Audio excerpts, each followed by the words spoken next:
اور اصلاح پسند جو کہا جاتا ہے، دونوں طبقہ جو ہے وہ متحد ہو گیا ہے، 100% متحد ہے، اور سب جو ہے یکساں ہو کر کہہ رہے ہیں کہ بھئی ہمیں جواب دینا ہے، اور خوف کی کوئی بات ہی نہیں رہ گئی ہے۔ اور یہ کہ حتی تہران میں بھی، حالانکہ بہرحال ہوتا ہے رات کو، ابھی کل رات کو ہی کافی جارحیت کی تھی صہیونی حکومت نے، اور اس کا نتیجہ کافی دھڑا پڑی ہو رہی تھی یہاں پر، لیکن اس کے باوجود ذرہ برابر خوف نہیں تھا۔ میں خود تہران کے بالکل مرکزی حصے میں ہوں، اور یہ کہ ہمیں کوئی اس بات کا یعنی ذرہ برابر ڈر نہیں ہے، کیونکہ اعتماد ہے اپنے مسلح افواج پہ مکمل طور پر، اور اپنے اقدار پہ۔ اس وقت سب دنیا کی نظریں رمیز مخدومی جو ہمارے جرنلسٹ ہیں، صحافی ہیں جموں کشمیر سے، یہ رمیز میں آج آپ کو بالکل جگہ نہیں دوں گا، آج آپ سوال ہی پوچھ لیجیے، کیا جاننا چاہتے ہیں آپ تہران کے ایران کا جو اس وقت سچویشن چل رہی ہے اس کے بارے میں؟ آپ سید حسن مہدی جو ہیں، یہ ہمارے زیدی ہیں، معاف کیجیے گا، یہ وہاں سے جرنلسٹ ہیں اور جانے مانے وہاں کے معروف صحافی، سے کچھ سوال آپ جاننا چاہیں گے سچویشن کے ریلیٹڈ، کیونکہ جموں کشمیر میں جو عوام ہے بہت زیادہ اس وقت، یا کیونکہ مسلم امہ پوری اس وقت ایران کے بارے میں سمجھنا اور سننا چاہتی ہے۔ جی السلام علیکم سنم اعجاز صاحب اور زیدی صاحب، میرا سلام پہنچے آپ کو۔ میں نے خود ایران کے انقلاب کے حوالے سے بہت کچھ لکھا ہے اور ایران کے انقلاب کا مطالعہ کیا۔ ایران 2016 میں لگ بھگ ایک مہینہ ماہ رمضان کا مہینہ بتا کے آیا 2016 میں ایران، تو بہت اچھا لگا کہ انقلاب ایران میں کتنا مضبوط ہے اور انقلابی سوچ لے۔ لیکن ایز اے جرنلسٹ میرا یہ سوال رہے گا آپ سے کہ یہ جو ٹاپ لیول جنرلز کو اسرائیل نے ٹارگٹ کیا ہے اور لوکل موساد ایجنٹس پائے گئے ہیں، کیا یہ ریلیٹڈ ہے جو سینکشن ایران کو کافی اکنامک کرائسس جھیلنے پڑے، یہ اس کے ساتھ لنک ہے؟ دیکھیں یہ لنک، ہر چیز آپس میں لنکڈ ہے۔ اگر آپ شروع انقلاب سے دیکھیں کہ یہاں پہ 1979 میں ریولوشن ہوا اور 1980 کے اینڈ میں جا کے ایران کے خلاف جنگ چھیڑ دی گئی 1981 کی شروع میں، اور اس میں ابھی چند ہی سال گزرے تھے، جنگ چل رہی تھی۔ شروع میں وہ وہی تھا کہ صدام نے اس دور میں کہا تھا کہ ہم جو ہے چند دن کے اندر ہم تہران میں دوپہر کا کھانا کھائیں گے، سم تھنگ لائک دیٹ، انہوں نے دعویٰ کیا تھا، اور یہ جنگ 8 سال تک چل گئی۔ یعنی آپ سمجھیے جو لائٹننگ وار کہا جاتا ہے وہ وار آف ایٹریشن میں تبدیل ہو گئی، اور ایران نے خوب گھسایا۔ البتہ اس میں 67 جہاں تک مجھے یاد ہے کنٹریز نے صدام کا ساتھ دیا تھا، اس کے باوجود ایران نے بھرپور یعنی مظاہرہ کیا اس کا دفاع کا، اور 1 انچ بھی جانے نہیں دیا۔ اب آپ دیکھیے کہ اسی دور میں وہاں پہ یہ چیز دیکھی گئی کہ 3 مہینے کے اندر معاف کیجیے گا، یہ ہے 1982 کی بات، پریزیڈنٹ، پرائم منسٹر اور اس کے 1 مہینے کے بعد چیف جسٹس اور بہت بڑے پارلیمنٹیرینز بم دھماکوں میں ختم۔ اب اگر کوئی اور ملک ہوتا تو نظام پلٹ جاتا، ڈیفینیٹلی پلٹ جاتا، لیکن امام خمینی رحمۃ اللہ علیہ جو بانی انقلاب تھے، انہوں نے جو سسٹم جو بنایا تھا اس کے تحت لوگ جو ہیں، کیونکہ یہ جذبے کی بات ہوتی ہے، کیوں ایک ایمانی جذبہ بھی ہے، اور اس کے علاوہ ایک فکر ہے جسے آگے جا کے آہستہ آہستہ کر کے بڑھنا ہے۔ انسان اسکول میں اگر 1-2 سبجیکٹس میں فیل بھی ہو جاتا ہے تو چھوڑتا نہیں ہے باقی سبجیکٹس کو، یہاں تک اس کو پہنچنا ہے، یونیورسٹی تک پہنچنا ہے، انجینئر بننا ہے، ڈاکٹر بننا ہے، سائنٹسٹ بننا ہے، تو ہدف تو وہ ہے اور ٹارگٹ بھی کلیئر ہے۔ تو اب بہت ساری چیزیں جھیلنا ہوں گی، غربت کو جھیلنا ہوگا، جنگ کو جھیلنا ہوگا، دوسروں کے طعن و طنز کو جھیلنا ہوگا، اور آج بھی وہی ہے۔ یہاں پہ اسرائیل نے بھی ایگزیکٹلی یہی سمجھا تھا، اور ابھی میں دیکھ رہا تھا کہ 1947 کی جو وار تھی، اسرائیل عرب وار، اس کے بعد 1967 میں یہ دونوں میں اسرائیل نے کیا کیا تھا کہ وہی وہ جو کہا جاتا ہے کہ جرمن اس میں بلٹس اسٹرائک کہتے ہیں اسے، لائٹننگ وار، اور یہ دوسری جنگ عظیم کی ایجاد ہے۔ اس میں یہ تھا کہ ایک بار حملہ کرو تابڑ توڑ اور صفایا کر دو، پورے قیادت کا یا پورے ملٹری کے جو اوپر لوگ ہیں سب کو ختم کر دو، اس میں جو ہے وہ ختم ہو جائے گا۔ اسرائیل نے بھی وہی شروع کیا تھا، اس دفعہ بھی وہی کیا، سمجھ رہا تھا کہ بھائی ختم ہو گئی، بس سپاہی پاسداران کے تمام لوگ مار دیے گئے تو بس ختم قصہ۔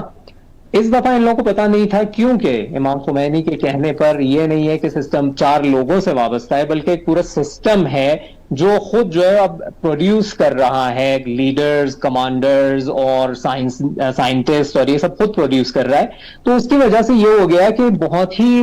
نیٹ اینڈ کلین طریقے سے چند گھنٹے کے اندر آیت اللہ خامنئی نے نئے کمانڈرز کو عہدوں پر بٹھا دیا, اور کام اتنی ہی اسموتھلی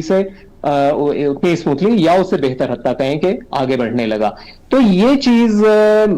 ڈیفینیٹلی ایران کے اکانومی کو ٹارگٹ کرنے کے لیے تھی لانگ ٹرم میں. آپ دیکھیے جتنے سینکشنز ایران پر ہیں, میں نہیں سمجھتا کہ شاید ہی ایک ہی دو ملک دنیا بھر میں ہو کہ اتنے سینکشنز ان پہ لگے ہوں, اور پھر بھی ایران جتنی ترقی کی ہو. آپ خود ایران آپ آ چکے ہیں, تشریف لا چکے ہیں 2016 میں, اس زمانے سے آج میں 9 سال گزر گئے, لیکن زمین آسمان کا فرق آ گیا ہے ترقی کے لحاظ سے. تو یہ چیز برداشت نہیں ہو رہی ہے. کیوں اسلامک ریپبلک آف ایران دوسرے ملکوں کے لیے, حتیٰ نان مسلم ملکوں کے لیے جو کمزور رکھے گئے ہیں, ان کے لیے ایک نمونہ عمل, ان کے لیے ایک رول ماڈل کیوں ثابت ہو رہا ہے؟ یہ چیز راست نہیں آ رہی مغرب کو بھی اور اسرائیل کو بھی. وہ چاہے اکانومی میں ہو, وہ چاہے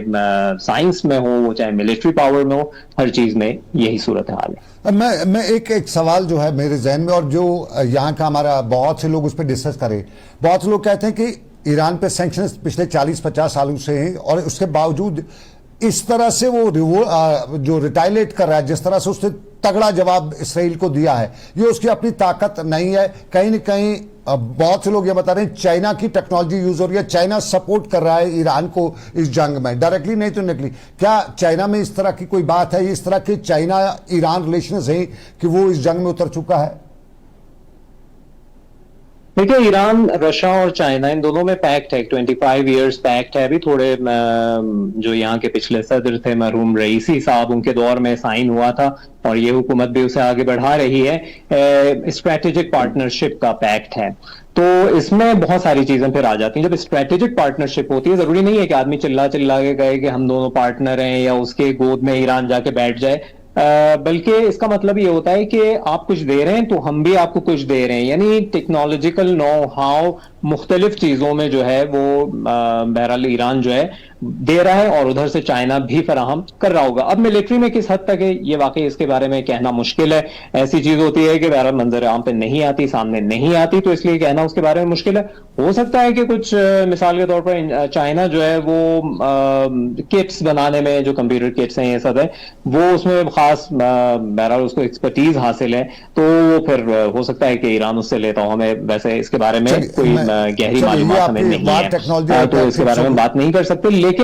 بہت ساری دوسری چیزوں میں ابھی ایران کے لیے سیٹلائٹ بھیجنا, رشیا بھیج رہا ہے, ایرانی سیٹلائٹس خود بھی بھیج رہا ہے ایران, اور رشیا کے تھرو بھی جا رہا ہے, اور چائنا سے بھی پیکٹ ہو گیا ہے اس سلسلے میں. تو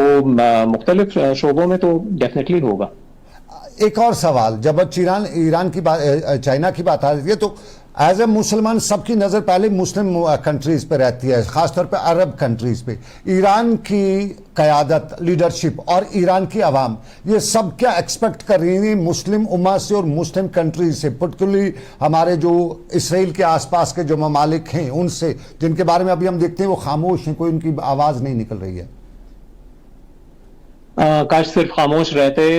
اس میں افسوس کے ساتھ بعض انہی ممالک میں سے ان کا ایئر ڈیفنس جو ہے, جب ایران میزائل مارتا ہے تو ایرانی میزائل کو گرانے کے لیے اپنے سرتوڑ کوشش کرتے ہیں. اب اس کی کیا وجہ ہے پیچھے آپ بھی جانتے ہیں بہتر, میں بھی جانتا ہوں. لیکن جو چیز ہے, دیکھیے آج جارج بش جونیئر کا دور تھا, اس دور میں بھی ایک بہت وہ تھا کہ بھئی عراق پہ قبضہ ہو چکا ہے امریکہ کا, افغانستان پہ قبضہ ہو چکا ہے, اب باری ہے ایران کی. یہی بات ہو رہی تھی, آپ کو بہت بہتر یاد ہوگا. اور اس میں جو تھا ایران کو مسلسل دھمکیاں مل رہی تھیں. تو اس دور میں ایک صحافی نے, پاکستانی صحافی تھے, انہوں نے پوچھا تھا کہ آپ کو کیا توقع ہے اسلامی ممالک سے. تو جواب یہی تھا, جو صحافت میں ہیں, جو یہاں پہ ایرانی صحافی, ان کا ایک بہت ہی اچھا جواب تھا. انہوں نے کہا کہ جنگ اپنے بلبوتے پہ لڑی جاتی ہے, کسی کے مدد سے یا کسی کی حمایت سے لڑی نہیں جاتی, اور تبھی جا کے انسان کامیاب ہو سکتا ہے جنگ میں. تو توقع بس اتنی ہی ہے اسلامی ممالک سے کہ دشمن کی مدد نہ کریں, ورنہ ان کا بہت زیادہ, ان کا خود بھی نقصان ہو جائے گا. افسوس کے ساتھ یہ سارے عرب ممالک, امریکی اڈے وہاں پر موجود ہیں, اور ایران کا بہت ہی کلیئر میسج ہے کہ اگر وہاں سے کوئی بھی حملہ ہوا ایران کے خلاف تو ایران ان اڈوں کو ڈیفینیٹلی مارے گا. اور اس بیچ جو ہے ان کا بہت ان عرب ممالک کا اس لحاظ سے نقصان ہو جائے گا کہ وہاں پہ بہت بڑا ڈائسپورا ہے غیر ملکی, جیسے ہندوستان پاکستان سے ہی اچھے خاصے وہاں پہ لوگ ہیں, تو وہ تو ان کے لیے دفاع کے لیے کھڑے نہیں ہوں گے اور وہ اپنے وطن کو واپس چلے جائیں گے, تو اس میں نقصان ہو جائے گا انہی عرب ممالک کا, جو ایران ڈیفینیٹلی نہیں چاہتا. لیکن اگر کم سے کم یہ ہے کہ بیان دیں تو بیان پہ تھوڑا بہت اپنے ڈٹے رہیں, نہ کہ پہلے بیان دیں اور اسرائیل کے خلاف اور صہیونی حکومت کے خلاف بیان دیں اور پیٹھ پیچھے جا کے مدد کریں. تو اسلامی ممالک سے کم یہ توقع ہے کہ پیٹھ پیچھے مدد نہ کریں ان کی, اور یہ کہ بیکار میں دشمنی مولنے سے فائدہ کیا ہے جب ہم ایک پلیٹ فارم پہ کھڑے ہو سکتے ہیں اور ایک دوسرے کی ترقی کا باعث بن سکتے ہیں. تو میرے خیال میں ایک دوسرے کو نقصان ہمیں نہیں کرنا چاہیے. ویسے ابھی مثال کے طور پہ سارے عرب ممالک کافی حد تک سمجھ چکے ہیں کہ ایران کی کیا پوزیشن ہے, اور ایران جو ہے اب جس طرح سے بیک ان 2018 کی طرح نہیں ہے کہ اس وقت جو چاہے, مثلا ایران کے مخالف بھی ہو گئے تھے جب جنرل قاسم سلیمانی کا یہاں پہ ان کی شہادت ہوئی تھی امریکہ کے ہاتھوں, تو اس میں یہ تھا کہ اکثریت خاموش بنی بیٹھی رہی اور حتیٰ مذمت کا بیان تک نہیں آیا تھا. لیکن اس دفعہ دیکھا جا رہا ہے کہ اسرائیل نے جو ایران پر حملہ کیا ہے, جارحیت کی ہے, اس کا سب جو ہے اس کی مذمت کر رہے ہیں, اور یہ ایک بہت بڑی تبدیلی ہے جو پچھلے 7 سال میں رونما ہوئی ہے. میں دوبارہ ایک اور سوال آپ سے پوچھوں گا, لیکن جس طرح آپ نے بتایا کہ جنگ اپنے بلبوتے پہ لڑی جاتی ہے, اور کل ایران کے سحر جو ہیں, جو ٹی وی اینکر تھی وہاں کی, انہوں نے ثابت بھی کر دیا اتنی بہادری سے وہ وہاں پہ رہی, یہ مبارکبادی کی مستحق. لیکن میرے ساتھ رمیز مخدومی, وہ کچھ آپ سے پوچھنا چاہتے ہیں. رمیز بھائی پلیز کیریئر.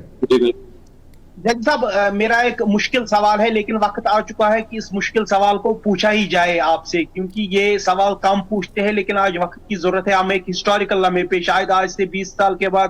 جب صنم صاحب کا یہ مشہور شو دیکھا جائے گا تو اس کو بھی ہسٹری کے اوراق میں رکھا جائے گا. میرا آپ سے یہ سوال ہے کہ کچھ لوگ سمجھتے ہیں کہ ترکی نے ایران کے پیٹھ میں چھرا گھونپا, اور ایران کے جو ترکی کے ساتھ تعلقات تھے وہ ایک بلنڈر تھی. بنسبت عربوں نے بہت اچھا رول کیا, جو ان کی رائیولری تھی ایران کو, اس حساب سے عربوں نے بیٹر رول کیا پلے, لیکن ترکی نے ایران کے پیٹھ کے پیچھے سیریا ہو یا دوسرے علاقوں میں چھرا گھونپا. کیا آپ اس سوال پہ تبصرہ کرنا چاہیں گے؟ Choice yours. اگر آپ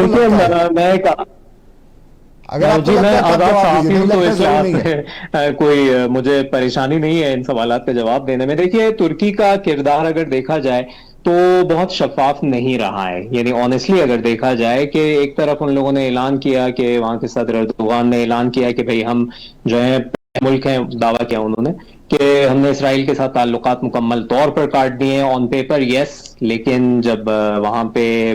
جو مختلف برآمدات ہیں ترکی کی, چاہے وہ تیل وہاں سے آذربائیجان کا گزرتا ہوا جا رہا ہے, چاہے وہ دوسرے پروڈکٹس ہیں جو فنش پروڈکٹس ہیں, اور پرزے جو مختلف بنتے ہیں, وہ دیکھا گیا کہ فلسطین کے نام پر اتر رہے ہیں حیفا پورٹ پر. اور یہ ایک بہت ہی افسوسناک چیز تھی. سارے مسلم حکام سے یہی توقع ہے کہ کم سے کم یہ ہے کہ اپنے عوام کے ساتھ غداری نہ کریں. اور میں معذرت خواہ ہوں. اچھا دیکھیے, اس میں قصہ یہ ہے کہ یہاں پہ مسلم امہ کو اب تک جو چھرا گھونپا گیا ہے وہ اپنوں نے ہی گھونپا ہے. وہ چاہے فلسطین کا معاملہ ہو, اگر آپ فلسطین کے مسئلے کو مرکزیت دیں تو آپ کو پورے طور سے سمجھ میں آ جائے گا کہ اس کا کیا کردار رہا ہے. یہ مسئلہ آج کا نہیں ہے, یہ پہلی جنگ عظیم سے جو ایک سازش کے تحت عثمانی حکومت کو توڑا گیا, اور یہ ساری وہاں سے لے کر یہاں تک ریاستیں مختلف بنائی گئیں. اب تو آزاد بہرحال خود کو کہتی ہیں ریاستیں, لیکن یہ کہ انگریزوں کے مفادات کے لیے اور سامراجی طاقتوں کے مفادات کے لیے انہیں بنایا گیا, اور افسوس کے ساتھ اوپر سے لے کر نیچے تک سب نے اس کو پہلے اپنے یعنی کہہ سکتے ہیں کہ پہلا پوائنٹ اپنا رکھا کہ اس کی حفاظت کے لیے. اور اس میں جو ہے اب جو چیز دیکھی جا رہی ہے وہ یہی ہے کہ کم سے کم اب جب دیکھ رہے ہیں کہ اسرائیل کی پوزیشن اتنی کمزور ہو گئی ہے تو ان لوگوں کو چاہیے کہ ہوش کے ناخن لیں اور ایک بار پھر وہی ایک واحد مسلم امہ کی طرف, اس فکر کی طرف لوٹ آئیں اور اس سے زیادہ مسلم امہ کا نقصان نہ کریں. ایران جو ہے وہ اتنا طاقتور ہو چکا ہے کہ کسی اطراف کے حتیٰ ملک کی جانب سے کوئی نقصان اگر اسے پہنچے تو وہ آرام سے نہ صرف کہ اسے برداشت کر سکتا ہے بلکہ اس کا جواب بھی دے سکتا ہے دوسرے انداز میں, ضروری نہیں ہے کہ ہر چیز بہت ہی سختی سے ہو یا مثال کے طور پر اس کو بڑھا چڑھا کے کیا جائے، لیکن جو چیز ہے وہ یہ ہے کہ ہمیں ایک ابھی جس ایک پلیٹ فارم پہ ہمیں کھڑے ہونے کی ضرورت ہے، اور وہ پلیٹ فارم ہے فلسطین کے گرد اکٹھا ہونا۔ فلسطین کے گرد اکٹھا ہونا، پچھلے 60 سالوں سے مسلمان کہیں نہیں ہو سکے تو آج کہاں ہوں گے، میں اس پہ تو بات نہیں کروں گا، لیکن زیدی صاحب اب ذرا میں تھوڑا جموں کشمیر ویزا وز انڈیا کے ریلیشن پہ آتا ہوں۔ تھوڑا سا ہمارے اچھے ریلیشن ہیں ایران کے ساتھ، انڈیا ایران کے اچھے ریلیشن ہیں، لیکن جموں کشمیر سے لے کے دلی یا انڈیا کے باقی سٹیٹس کی ایک اچھی خاصی تعداد میں وہاں پہ بزنس مین ہیں، ایران میں بزنس کرنے گئے ہیں، کچھ اسٹوڈنٹس ہیں وہاں پہ، وہ وہاں پہ بڑے یہاں پہ لوگ پریشان ان کے بارے میں، ان کی سیفٹی اور سیکیورٹی کے لیے کیا ارینجمنٹس ہیں؟ کچھ ان کے لیے پریشانی کی بات ہے، سرکار نے وہاں پہ ان کے لیے کچھ ارینجمنٹس کیے ہیں ان کو نکالنے کے لیے یا ان کو ایسی جگہوں پہ پہنچانے کے لیے؟ دیکھیے ابھی خود ایرانی حکومت کی طرف سے تو میرا مختلف ادارے ہیں، یہاں پہ بہت بڑی تعداد میں کشمیری اسٹوڈنٹس ہیں جو میڈیسن پڑھنے کے لیے آئے ایران کی مختلف یونیورسٹیز میں، اسپیشلی تہران میں یونیورسٹی آف میڈیکل سائنس میں اور Iran university of medical science, ان سب میں بہت ہے ماشاءاللہ بڑی تعداد ہے، انجینئرنگ پڑھ رہے ہیں، میڈیسن پڑھ رہے ہیں۔ تو ابھی دیکھیے سچویشن یہ نہیں ہے کہ کوئی وار زون ہو، اور خطرہ ہے، بالکل ہے، اور یہ کہ اب اسرائیل ہے کیونکہ، اور اس کو جو بے رحمی اس کی سب جانتے ہیں کہ کس طرح سے کس انداز میں کسی کو بھی نشانہ بنا سکتا ہے کچھ بھی حاصل کرنے کے لیے، تو بہتر یہ ہے کہ ان کو محفوظ مقامات پر پہنچا دیا جائے۔ لیکن اور ابھی بات بھی ہو رہی ہے جہاں تک میرے علم میں، البتہ میں اس میں مداخلت بالکل نہیں کروں گا اور کرنا بھی نہیں چاہوں گا، کہ ہندوستانی حکومت نے کچھ اعلان کیا ہے کہ تہران میں انڈین ایمبیسی جو ہے اس نے شاید اعلان کیا ہے کہ محفوظ مقامات پر ہندوستانی شہری چلے جائیں اور شہر سے باہر چلے جائیں، اور سنا ہے کہ آرمینیا کے تھرو ایویکویشن کا بھی سلسلہ وہاں سے کچھ اسپیشل فلائٹس رکھی جائیں گی تاکہ بحفاظت وطن واپس جا سکے ہندوستانی اسٹوڈنٹس، اور تو انشاءاللہ کہ یہ چیز ہو سکے۔ جی کیا وہ بچے، کیا وہ لوگ جو ایران میں ہیں، انڈیا سے ہیں، کیا وہ انٹرسٹڈ ہیں وہاں سے نکلنے میں، یا وہ وہاں پہ رہنا چاہتے ہیں؟ کیونکہ بہت سے بچوں کا ہم نے سوشل میڈیا پہ دیکھا، وہ بتا رہے تھے نہیں ہم ایرانیوں کے ساتھ اس وقت کھڑا ہیں۔ ہاں بالکل، دیکھیے اس میں میرے خیال میں آزادی ہے اس میں کہ وہ انتخاب کریں کہ یہاں پہ رہنا پسند کریں گے، خصوصاً اگر میڈیکل اسٹوڈنٹس ہیں تو ان کے لیے اس سے بہتر کون سا تجربہ ہو سکتا ہے، اور یہ میرے خیال میں خود ہندوستان کے لیے بھی شاید مفید ثابت ہو آگے جا کر، کہ ایسی سچویشن میں جو مختلف لوگ جو اسپتالوں سے رجوع کرتے ہیں تو ایک پریکٹیکل ان کا تجربہ بھی ہو جائے گا اس میں، اور یہ میرا خیال ہے، میں اپنی رائے بس قائم کر رہا ہوں۔ لیکن اگر جانا بھی چاہیں تو اس میں کیونکہ ایرانی نیشنل نہیں ہے تو آزاد ہیں جانے میں، اس میں کوئی حرج بھی نہیں ہے، اور یہ کہ ایران جو ہے ڈیفینیٹلی سیف پیسج ان کے لیے فراہم کرے گا۔ میں ایک سوال آپ سے لاسٹ میں پوچھنے جو ہے، کیونکہ آپ بہت ٹیریبل سچویشن میں اس وقت کب کیا ہو جائے، جس طرح ہم نے کل دیکھا IRIB کے جو ہیڈ کوارٹر کو نشانہ بنایا اسرائیل نے، تو کہیں پہ بھی نشانہ بناتا ہے۔ یہ ویسٹ میڈیا جو ویڈیو دکھاتا ہے، جو خبریں دیتا ہے ایران کے بارے میں کہ یہ ڈسٹرکشن ہوگی، 200 مکان ہیں، ایسا ہیڈ کوارٹر آرمی کا، یہ ہیڈ کوارٹر، کیا وہ صحیح ہو رہا ہے؟ اتنا کچھ ڈیمیج ہو رہا ہے یا اتنا نہیں ہے جتنا وہ دکھا رہے ہیں؟ دیکھیے ایک چیز ہے، آپ کو دیکھنا ہوگا کہ قیاس ایک ہوتا ہے کہ مثال کے طور پر میری کیپیبلٹی کیا ہے، اور ہمارے ایک اور مثلا کوئی جرنلسٹ ہوں ان کی کیپیبلٹیز کیا ہیں۔ ہم دونوں ایک لیول پہ کھڑے ہیں، ہم دونوں مثال کے طور پر 10 سال ہمارا تجربہ ہے، تو ہمارا کمپیریزن صحیح ہوگا۔ لیکن اگر آپ کو صحیح موازنہ اگر کرنا ہے تو پھر دیکھنا ہوگا کہ مثال کے طور پر ہم کس یونیورسٹی میں پڑھیں، اور وہ کس یونیورسٹی میں پڑھے، ہم کس خاندان سے نکلے، ہم غریب رہیں، امیر رہیں، اور وہ سامنے والا کس میں رہا ہے۔ تو یہاں پہ بھی وہی سچویشن ہوتی ہے کہ صہیونی حکومت کل جو ہے اس کا جو یعنی مقبوضہ علاقہ ہے وہ ہے 20,000 اسکوائر کلومیٹرز، اور ایران جو ہے وہ 80 گنا بڑا ہے، 1,648,000 اسکوائر کلومیٹرز ایران کا رقبہ ہے۔ اب اس میں اگر وہ ایران کے 5 مثال کے طور پر سینٹرز کو یا آئل ریفائنریز کو مثال کے طور پر مار دیں، تو ایران کے آئل ریفائنریز کو مارا ہے، اور ایران ان کے 2 کو مار دے، اس میں لیکن زمین آسمان کا فرق ہو جاتا ہے۔ ان کے کل 2 ہیں آئل ریفائنریز، اور ایران کی کم سے کم 20-25 بڑی آئل ریفائنریز ہیں اکراس ایران، اور اسی طرح سے دوسرے مراکز ہیں۔ اور اس میں جو ہے اب جو ہے آپ کو دیکھنا ہوگا کہ افیکٹو کتنا رہا ہے. اگر ایک تو وہ یہ کہ بہت زیادہ سینسرشپ ہے, خصوصاً کل سے تو حد سے زیادہ سینسرشپ ہو گئی, باہر نہیں آنے دے رہے ہیں ویڈیوز, حالانکہ ایران میں بالکل اس طرح سے نہیں ہے. وہاں پہ ابھی بہت بڑی خبریں صبح سے آ رہی ہیں کہ کئی اہم کمانڈرز ان کے مار دیے گئے ہیں موساد کے اور ان سب کے, لیکن باہر خبریں نہیں آنے دیتے. ایرانی عوام کیونکہ محبت کرتے ہیں اپنے حتی کمانڈرز سے, تو اسی لیے یہاں پہ جب ان کا کہہ سکتے ہیں نام سامنے آتا ہے, ایران اعلان کر دیتا ہے یا حتیٰ وہ لوگ اعلان کرتے ہیں, تو ایرانی عوام جو ہے وہ ان کے والہانہ محبت میں ان لوگوں سے اور کئی گنا زیادہ اضافہ ہو جاتا ہے. لیکن آج سے میرے خیال میں جی بالکل جب یہاں پہ حاج قاسم سلیمانی کی شہادت ہوئی تھی تو اس وقت امریکہ کے ایک نوام چومسکی جو بہت مشہور وہاں کے پولیٹیکل سائنٹسٹ ہیں, انہوں نے کہا تھا کہ ہمارے عوام کو, کیا امریکن عوام کی بات کی تھی انہوں نے, کسی اپنے ایک کمانڈر کا, فوجی کمانڈر کا نام آتا ہے یا حتیٰ وہ جانتے ہیں کہ ان کی فوج کا اس وقت سربراہ کون ہے, لیکن ایرانی عوام اپنے سیکنڈ ٹیئر کے کمانڈرز کے نام سے بھی واقف ہیں اور ان کے ساتھ کیونکہ وہ ہر لیول پہ اٹھنا بیٹھنا رکھتے ہیں اور انتہائی ڈاؤن ٹو ارتھ ہیں سب, تو اس لیے وہ لوگ ایرانی عوام ان سے محبت کرتے ہیں. فرق اتنا ہی ہے کہ یہاں پہ مورل ڈاؤن نہیں ہوتا جب کوئی کمانڈر مارا جاتا ہے, کیونکہ معلوم ہے کہ یہ خدا کی راہ میں مارا گیا ہے اور اس کی جگہ کوئی ڈیفینیٹلی آ جائے گا جو ہو سکتا ہے کہ بہتر بھی ہو. لیکن اسرائیل میں ان کو معلوم ہے کہ اب گیا تو گیا بھائی, اور یہ کہ بس خوف ہی خوف ہوگا اس کے بعد, اور بذات خود جو ہے یہ صہیونی جو ہے انتہائی ڈرپوک قوم بھی ہے. رمیز مخدومی, آپ لاسٹ 10 سیکنڈ میں کچھ پوچھنا چاہیں گے؟ 10 سیکنڈ ہے میرے پاس. رمیز مخدومی. زیدی صاحب, اگر امریکہ اس وار میں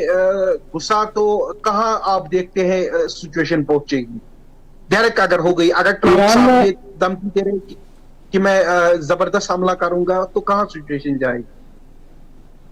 دیکھیے ٹرمپ صاحب کا تو کوئی بھروسہ ہے ہی نہیں. وہ صبح رات کل انہوں نے کہا تھا کہ تہران کو ایویکیویٹ کریں اور آج جو ہے وہ اپنی بات سے پھر گئے. ہر مرحلے میں انہوں نے یہی کہا ہے. ایک جھوٹا انسان ہے نتنیاہو کی طرح, اسی لیے پٹ بھی رہی ہے بہت ان دونوں کی. اور یہ سچویشن جو ہے اگر جنگ میں داخل ہوئے تو یہ یاد رکھ لینا چاہیے کہ ایران کی تیاری امریکہ سے لڑنے کے لیے ہے. اسرائیل کو تو ایران جو ہے صہیونی حکومت کو خاطر میں ہی نہیں لاتا. ان کو معلوم ہے کہ بھئی یہ ذرا سی لمبی چلی جنگ تو یہ کسی لائق نہیں ہوں گے, اور جس طرح سے ابھی ثابت بھی ہو گیا. ہو سکتا ہے جوابی کارروائی ہو رہی ہے, لیکن یہ ہے کہ آپ مسلسل کارروائی کرتے جائیں اور اسرائیل کو کمزور کرتے چلے جائیں, یہ ان کے لیے بہت زیادہ نقصان دہ ہوگا. اور ایران جو ہے ابھی سے, یعنی وہاں پہ جو امریکہ کے سابق عہدیدار ہیں یہ کہہ رہے ہیں, آج ہی میں نے پڑھا ہے, نام ان کا میں بھول گیا, امریکی پینٹاگون کے وہ سابق یعنی عہدیداروں میں سے تھے. انہوں نے کہا ہے کہ اگر امریکہ اس جنگ میں داخل ہوا تو یہ سمجھ لے کہ پہلے دن سے نہیں بلکہ جنگ سے پہلے ہی وہ ہار گیا ہے. جب حوثیوں کے سامنے وہ لوگ کچھ نہیں کر سکے, ننگے پاؤں حوثیوں نے ان کو ناکو چنے چبوا دیا, تو ایران کے سامنے کس طرح سے وہ لوگ ٹک سکتے ہیں اور کتنے دن, اور یا ہو سکتا ہے کہ مثلا اگر مہینے ڈیڑھ مہینے بھی چلے تو کتنے لمبے عرصے تک یہ لوگ یہ جنگ جاری رکھ سکتے ہیں. ایران یہاں پر ہے لیکن ان کے بیسز صرف یہاں پر ہیں امریکنز کے. زیدی صاحب, حسن زیدی صاحب, دل خوش کر دیا آپ نے جب یہ بتایا کہ ایران امریکہ کے لیے لڑنے کے لیے تیار بیٹھا ہے, اسرائیل کو کسی خاطر میں نہیں ہے. بہت بہت شکریہ. آپ خیال رکھیے گا اپنا. وہاں تہران میں جو صورتحال ہے اس میں آپ جو کریں. رمیز مخدومی, آپ کا بھی بہت بہت شکریہ. بالکل ناظرین, اس جنگ نے ایک چیز صاف کر دی ہے. ایک تو جو دنیا میں جنگیں جو کرائی جاتی تھی, امریکہ یا جتنے ملک کراتے تھے, یہ اپنے ہتھیاروں کی دوڑ کے لیے کراتے تھے. لیکن اللہ نے ایک بار اس جنگ میں یہ ثابت کر دیا کہ چاہے وہ فرانس کے ہتھیار ہوں, چاہے برطانیہ کے ہوں, چاہے امریکہ کے ہوں, جو اسرائیل کے پاس ہتھیار ہیں, اور بتایا جاتا تھا آئرن ڈوم, یہ بتایا جاتا تھا کہ کوئی اندر نہیں جا سکتا, لیکن ایران کے بلاسٹک میزائل اندر جا کے گرے, ایسے گھس کے مارا کہ 7 پشتیں یاد رکھیں گی. اور ایران کے ان حملوں نے امریکی ہتھیاروں کا کباڑہ کر دیا. اب ان کا کوئی ویلیو نہیں ہے دنیا میں, اب ان کو خریداری نہیں ملے گی. اور دوسری بات, یہ عرب ممالک کے سارے اسرائیل کے آس پاس جو ملک تھے ڈرتے رہتے تھے, پچھلے 60 سالوں سے ڈرتے تھے. یہ ایک چوٹی جتنا ملک سب عربوں پہ چڑھ دوڑتا تھا, سب کو کرتا تھا, فلسطینی کو شہید کرتا تھا, اور سارے عرب کے ڈرے ہوئے تھے, دنیا ڈری ہوئی تھی ہمیں اسرائیل کچھ نہیں کر سکتے. لیکن اب کی بار اسرائیل کے خلاف جو ایران کھڑا ہوا اور ہمت دکھائی تو بتا دیا کہ اسرائیل تیری تو اوقات نہیں ہے.